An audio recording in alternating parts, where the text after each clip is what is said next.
How to use Dropbox app on iPhone. Go to the App Store first and download the Dropbox and open the app. Now sign into the app, and if you have not signed into Dropbox yet, there is an option for new sign up too. Or you can just simply click on Continue with Google and get to the Dropbox. I will click on Continue with Google and create a new account. Your account to Dropbox is now created. Go ahead and launch the app and do the general settings. Dropbox will now ask you if you want Dropbox to back up your photos instantly. So click on Turn On and allow access to all photos. You can choose if you want Dropbox to just back up your photos or back up your videos too.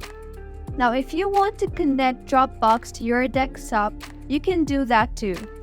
If you go to Home, you can see the contents there. All your files will be saved in File option. You can easily access them from the files here.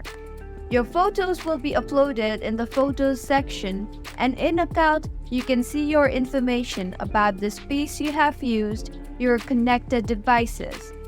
And finally, if you click the plus symbol, you will get various options such as uploading photos, recording audio, scanning document, and many more.